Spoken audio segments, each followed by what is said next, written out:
Hello friends, आपने सुना होगा कि 7 मई को डीआरडीओ ने एक नए तरीके के बॉम्ब का परीक्षण किया और उसे नाम दिया तारा, मतलब टैक्टिकल एडवांस्ड रेंज ऑग्यूमेंटेशन। और इसके साथ ये भी कहा गया कि भारत अब दुनिया के उन चुनिंदा देशों की लिस्ट में या क्लब में शामिल हो गया है जिनके पास ग्लाइड बॉम्ब बनाने की सलाहियत है। तो आप पूछेंगे कि अप्रैल 2025 में भी यही कहा गया था जब भारत ने गौरव नाम के बॉम्ब का परीक्षण किया था। तो गौरव और तारा में फर्क क्या है? बहुत अच्छा सवाल है। गौरव एक कस्टमाइज्ड ग्लाइड बॉम्ब है, लॉन्ग रेंज ग्लाइड बॉम्ब, जिसकी रेंज कोई 150 किलोमीटर है, जबकि तारा एक ग्लाइड बॉम्ब का किट है। और तारा का जो किट है वो किसी भी डम बॉम्ब में या आयरन बॉम्ब में लगाया जा सकता है और उसे ग्लाइड बॉम्ब बनाया जा सकता है। कितनी ऊंचाई से छोड़ा जाएगा वो इस पर निर्भर करता है, लेकिन अभी फिलहाल तारा की रेंज बताई जा रही है 100 किलोमीटर है और ये अपने साथ 250 किलो से लेके 500 किलो तक के बॉम्ब को ले जा सकता है।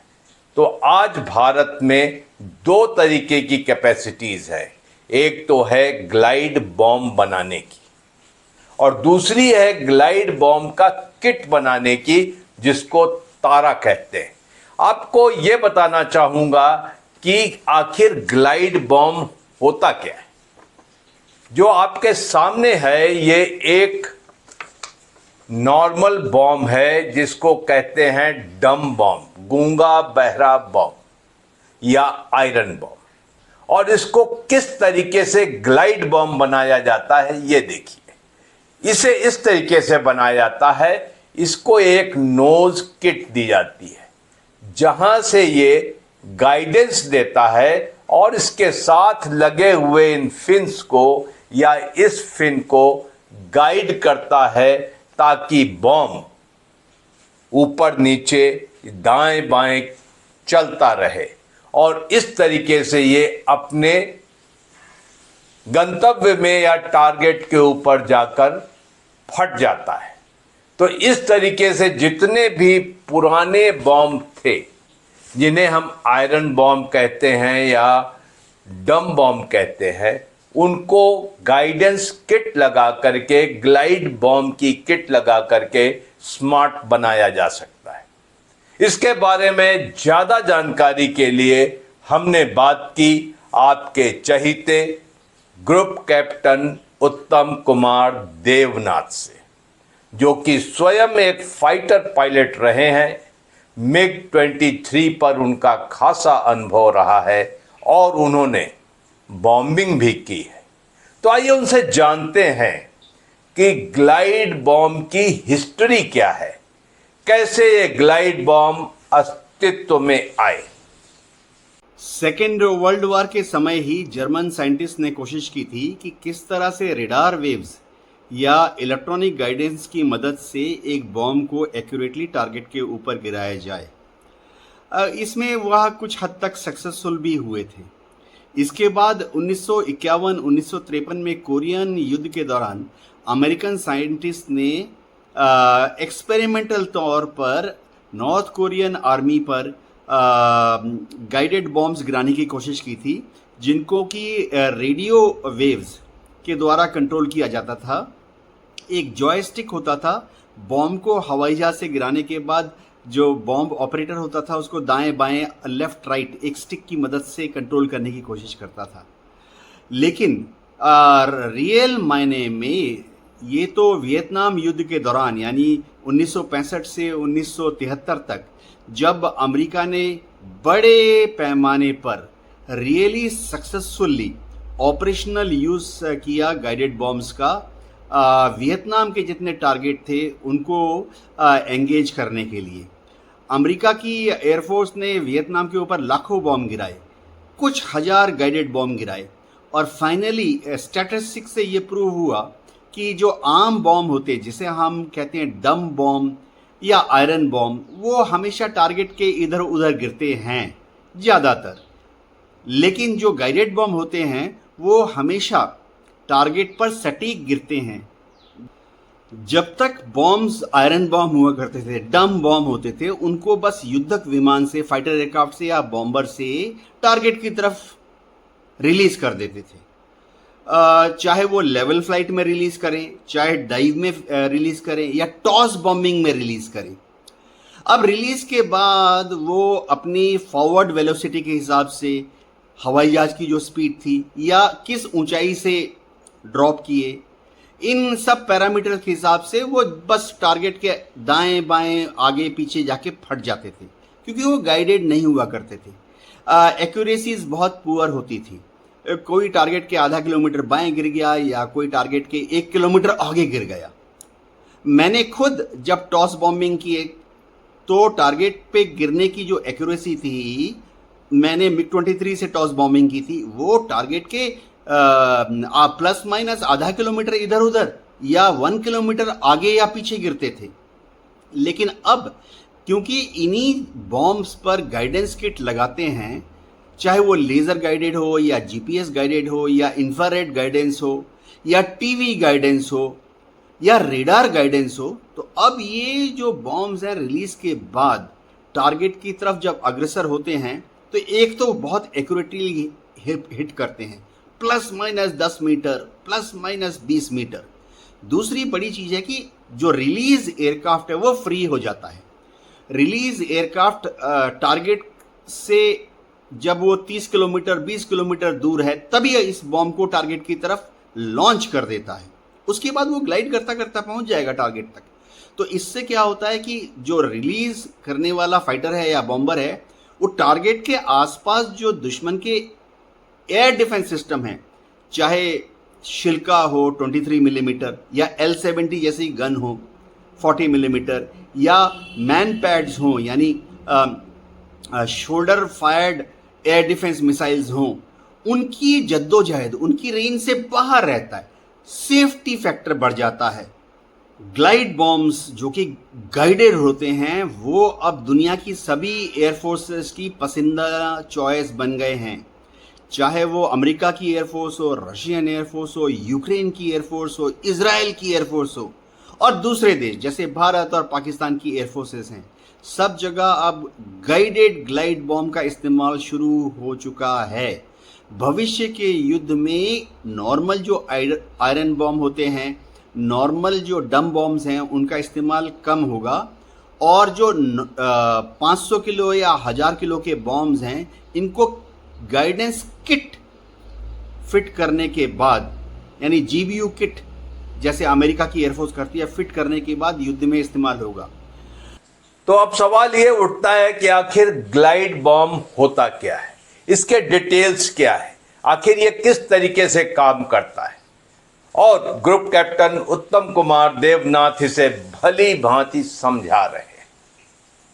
सबसे ज्यादा मजे की बात है कि किसी भी डम बॉम्ब को या आयरन बॉम्ब को एक स्मार्ट बॉम्ब यानी एक गाइडेड बॉम्ब बना सकते हैं, और जरूरत पड़ने पे उसमें या तो फिक्स्ड विंग लगा सकते हैं या ऐसे विंग्स लगा सकते हैं जो रिलीज के बाद बाहर इजेक्ट हो जाते हैं, बाहर की तरफ फैल जाते हैं, तो वो ग्लाइडेड बॉम्ब भी बन जाता है। होता यह है कि इसमें एक तो लगाते हैं नोज किट।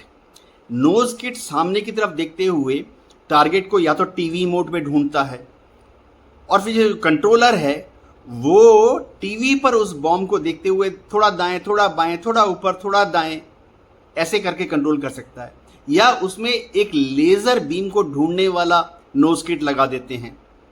तो टारगेट को एक थर्ड पार्टी इल्यूमिनेट करती है लेज़र बीम से, और जो गाइडेंस किट लगा हुआ है बॉम्ब के सामने नोज में, वो उस लेज़र बीम को ढूंढते ढूंढते टारगेट तक पहुंच जाती है। एक तरीका है जीपीएस, जिसमें कि टारगेट के ग्रिड रेफरेंस डाल दिए जाते हैं और फिर वो जीपीएस सिग्नल्स की मदद से टारगेट की तरफ अग्रसर हो जाता है। एक और तरीका रेडार गाइडेंस, जिसमें बॉम्ब को रिलीज किया जाता है और फिर जो उसका गाइडेंस किट है उसको एयरक्राफ्ट के रेडार से गाइड करते हैं, थोड़ा दाएं थोड़ा बाएं, थोड़ा अप थोड़ा डाउन, जब तक कि वो टारगेट को हिट नहीं कर जाता। तो कुल मिला के बात है, ये सब अलग अलग पद्धतियां हैं जिनसे कि एक डम बॉम्ब को, आयरन बॉम्ब को स्मार्ट बॉम्ब बना सकते हैं। जैसे ही एक ग्लाइड बॉम्ब को टारगेट की तरफ फेंका जाता है तो दो तीन तरीके हैं। एक तो तरीका है जिसमें उसके दाएं और बाएं से विंग्स, छोटे छोटे स्टब विंग्स होते हैं, वो पॉप आउट कर जाते हैं, स्प्रिंग लोडेड होते हैं। लॉन्च के पहले तो वो बॉम्ब की बॉडी के साथ लगे रहते हैं, लेकिन रिलीज के बाद वो स्प्रिंग की मदद से या हाई प्रेशर न्यूमेटिक प्लंजर के ऑपरेशन से वो सीधे निकल जाते हैं, जैसे एक ग्लाइडर का होता है। इससे जो बॉम्ब जो है वो सामने की तरफ ऐसे बह सकता है, उड़ सकता है, ग्लाइड कर सकता है, जैसे हम एक आम ग्लाइडर को या आम हवाई जहाज को देखते हैं। तो शुरुआती दौर में क्या होता था कि बॉम्ब को फेंकने के बाद एक पायलट उस टीवी कैमरा में, जो कि बॉम्ब के नाक के सामने लगा हुआ है, उस टीवी कैमरा की फोटो को देखते हुए पायलट या बम्बार्डियर उस बॉम्ब को दाएं बाएं, up and down manually control करते थे। लेकिन आजकल ये प्रोसेस ऑटोमेटिक हो चुकी है।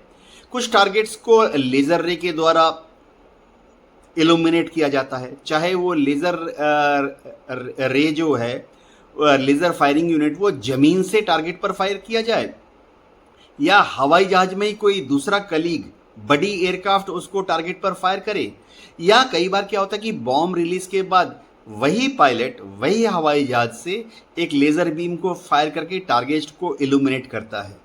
तो जो बॉम्ब के नोज में सामने जो सेंसर लगा है वो उस लेजर बीम को ढूंढते ढूंढते ढूंढते ढूंढते टारगेट में घुस जाती है। आप ये भी जानने के लिए उत्सुक होंगे कि भारतीय वायुसेना का ग्लाइड बॉम्ब से क्या अनुभव रहा है, क्या नाता रहा है। इसको आपके लिए बहुत खूबसूरती के साथ उत्तम कुमार देवनाथ ने कंपाइल किया है। आइए उन्हें सुनते हैं। भारतीय वायुसेना में जब जगुआर विमान का इंट्रोडक्शन हुआ तो गाइडेड बॉम्ब्स किट का इंपोर्ट किया गया। यह किट फ्रांस से और इंग्लैंड से इंपोर्टेड किए गए थे, और इन किट्स को नॉर्मल बॉम्ब के सामने लगाकर जगुआर एयरक्राफ्ट से या तो डाइव बॉम्बिंग में या लेवल बॉम्बिंग में या टॉस बॉम्बिंग में इसको टारगेट की तरफ टॉस कर दिया जाता था। होता यह था कि उसके बाद एक और सहयोगी विमान टारगेट को तब तक लेजर बीम से इल्यूमिनेट करता रहता था जब तक कि वो एक्यूरेटली जाके टारगेट पे गिर के उसे ध्वस्त ना कर दे। इंडियन एयरफोर्स ने सुखोई 30 में और मिग 29 में already Russia made smart bomb fit कर दिए हैं। ये ओ फैब सीरीज के या फैब सीरीज के जो बॉम्ब हैं, इसमें गाइडेंस किट लगाया जाता है और बहुत ही हाई एक्यूरेसी से ट्रायल के दौरान हमने देखा है कि टारगेट से मात्र plus minus 10 metre, plus minus 20 metre की दूरी पर फटे हैं। ये जो रशियन बॉम्ब्स होते हैं ये 500 किलो के भी होते हैं, 1000 केजी के भी होते हैं। इसी तरह से इंडियन एयरफोर्स के जो मिराज 2000 है, अब रफाएल आ गए हैं, उन पे भी हमने इंपोर्टेड, ज़्यादातर इजराइल से इंपोर्टेड गाइडेंस किट लगाने शुरू कर दिए हैं।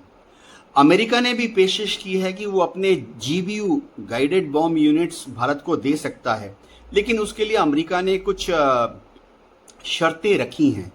भारत सरकार उन शर्तों को हो सकता है देर सवेर 5-10 साल में मान जाएगी, तो अमेरिकन गाइडेंस किट भी इंडियन एयरफोर्स को अवेलेबल होंगे। तेजस मार्क 2 में कोशिश की जा रही है कि उस अपग्रेड में अलग अलग तरह के गाइडेंस किट लगाए जाएंगे। तो इंडियन एयरफोर्स में जब मिराज 2000 आए और अब रफाएल आए, तो मिराज 2000 को 90 के दशक में मॉडिफाई किया गया, उनमें भी स्पाइस किट लगाया गया। जिसका इस्तेमाल हमने 1999 के कारगिल युद्ध में किया। स्पाइस किट जो हैं इजराइल से इंपोर्ट किए गए, दो तरह के होते हैं। ज़्यादातर होते हैं लेज़र गाइडेड, यानी टारगेट को लेज़र बीम से इल्यूमिनेट करो, फिर मिराज 2000 उसको टारगेट की तरफ बॉम्ब को फेंक देता है और फिर वो टारगेट में जाके लेज़र बीम को ट्रैक करते करते गिरते हैं। लेकिन अब मिराज 2000 में और अभी रफाइल में जो गाइडेंस किट लगने लगे हैं उनमें जीपीएस गाइडेंस सिस्टम भी है, यानी टारगेट की जो लैटिट्यूड लॉन्गिट्यूड है उसको उस गाइडेंस किट में डाल दिया जाता है। कितने डिग्री, कितने मिनट्स, कितने सेकंड पूरब में है, या कितने डिग्री, कितने मिनट्स, कितने सेकंड्स ग्रिड रेफरेंस उत्तर में है, और इसको फीड करने के बाद उस बॉम्ब को टारगेट की तरफ फेंक दिया जाता है। अब ये जीपीएस से क्यू लेते लेते बॉम्ब टारगेट की तरफ ग्लाइड करता रहता है। बॉम्ब में विंग्स निकल आते हैं रिलीज के बाद, तो वो अपनी जो नोज है वर्टिकली नीचे की तरफ ना करके थोड़ा सामने की तरफ ग्लाइड करता रहता है। तो एक आम बॉम्ब जो थ्रो करने पर, टॉस बॉम्बिंग में या हाई अल्टीट्यूड बॉम्बिंग में थ्रो करने पर, एक आम बॉम्ब जो महज 10, 12, 16 किलोमीटर आगे जाके फटता था, अब इस गाइडेंस किट में क्योंकि विंग निकल आते हैं, ग्लाइड करता है टारगेट की तरफ, तो यह और भी 20, 30, 40 किलोमीटर तक टारगेट की तरफ ग्लाइड कर सकता है। और क्योंकि जीपीएस कोऑर्डिनेट ऑलरेडी फिट किए हुए हैं, तो रिलीज के बाद जहाज है वो वापस आ सकता है। एक बार पायलट ने बॉम्ब को पिकल किया यानी रिलीज कर दिया, तो फिर पायलट को उस दिशा में उड़ना नहीं पड़ता, वो वहां से मुड़ के चाहे लेफ्ट टर्न करे चाहे राइट टर्न करके मुड़ के वापस अपने बेस में आके लैंड कर सकता है। ये बात सही है कि आने वाले युद्धों में हम ग्लाइड बॉम्ब का और ज्यादा उपयोग देखेंगे। जिस तरीके से युद्ध क्षेत्रों में एयर डिफेंस सिस्टम्स आ रहे हैं, फाइटर जेट्स को जोखिम में डालना अच्छी बात नहीं होगी। तो आप ग्लाइड बॉम्ब्स में आप उनकी लेथेलिटी बढ़ते देखेंगे, उनकी रेंज बढ़ते देखेंगे और उनकी एक्यूरेसी बढ़ते हुए भी देखेंगे। ये खुशी की बात है कि भारत ने ग्लाइड बॉम्ब टेक्नोलॉजी में उन उन्नत देशों के क्लब में अपनी एंट्री पा ली है और धीरे धीरे गौरव और तारा से भी बेहतर और एक्यूरेट बॉम्ब हम बनाने लगेंगे। आज के लिए सिर्फ इतना, बहुत जल्द मुलाकात होगी, तब तक के लिए जय हिंद।